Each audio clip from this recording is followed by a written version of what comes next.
سلام. قررت اليوم إني أجرب معكم حلى الطربوش أو راس العبد. عمري ما ذقته ولا سويته من قبل. الهدف من التجربة إني أقيم سهولة تحضير الطبق وأيضا أقيم الطعم. نحضر المكونات: 4 صفار بيض صغير، كوب ربع سكر، ربع كوب ماء، ملعقة صغيرة فانيليا، نص ملعقة صغيرة ملح، بسكويت سادة، شوكولاتة خام. طبعا الأكواب المستخدمة هي الأكواب المعيارية. بسم الله، نبدأ بالتحضير. نضيف السكر والفانيليا والماء إلى بياض البيض. نسيت هنا ما أصور إضافة الماء، بس أنتم تضيفوه أكيد. نأخذ هذا الخليط إلى حمام مائي. هذه المرحلة أنا أعتبره هي أهم مرحلة بالوصفة كلها.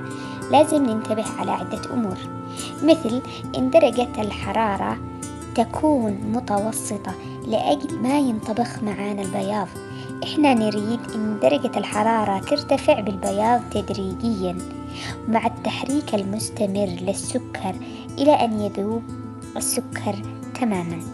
كنت متوقعة إن السكر يذوب بشكل أسرع، لكن أخذ مني وقت طويل من 10 ل 15 دقيقة وأني أحرك البياض والسكر ما يذوب إلا بشكل بطيء. آخر شيء أضفت الملح. الطريقة الوحيدة لمعرفة إن السكر ذاب بأصابعنا تتحسس البياض، نشوف إذا عاد السكر موجود أو لا. هنا أنا أخذت خليط البياض مع السكر وهو دافئ إلى طبق عميق ويكون ناشف تماما من الماء. الخلاط أيضا لازم يكون ناشف تماما من الماء. بالفيديوهات اللي أنا شفته باليوتيوب استخدموا الخلاط الكهربائي اللي هو العجان، بس لأنه مش متوفر معي فاستخدمت الخلاط العادي اللي هو الهاند ميكسر تبع الكيك. استمر بالخفق إلى أن يثقل معانا القوام بالتدريج. كل ما زيدنا الخفق كل ما زاد كثافة القوام. وقفت أني عن الخلط لأن الهاند ميكسر ارتفع درجة حرارته، كان يتحرك ببطء، خف لا ينحرق علي.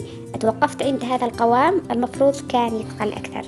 استغرق معي 20 دقيقة تقريبا مثل ما قلت لكم علشان يتكون معي هذا المارينج. نأخذ كيس حلواني، نقصه بمقص حاد، تكون الفتحة صغيرة لكن نقدر نوزعه على البسكويت، وبعدين نعبي كيس الحلواني بالكريمة.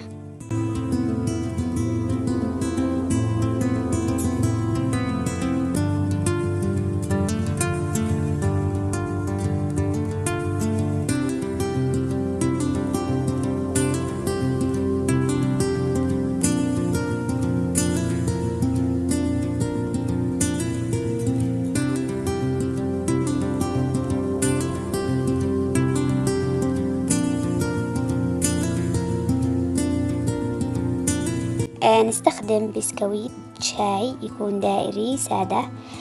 نقوم بتوزيعه على شبك لأجل يتحضر لوضع الكريمة أو المارينج عليه. نأخذ كيس الحلواني ونقوم بتوزيع الكريمة على البسكويت مثل ما نشاهد بالفيديو.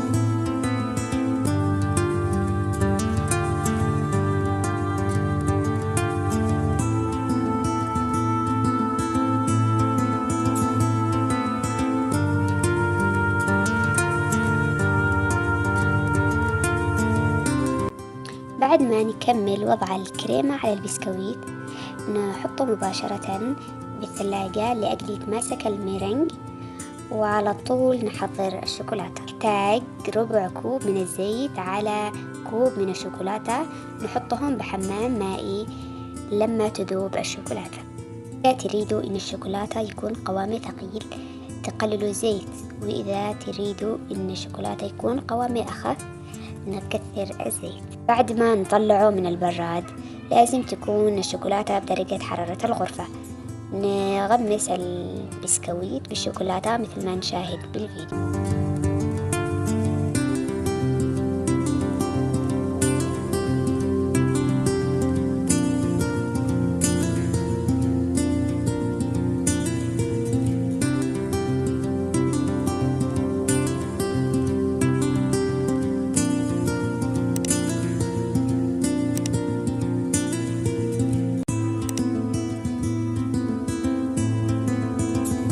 بصراحة اتفاجأت بالنتيجة جدا، لأني أول مرة أسوي هذا الطبق، ما توقعته أبدا يضبط معي من أول مرة.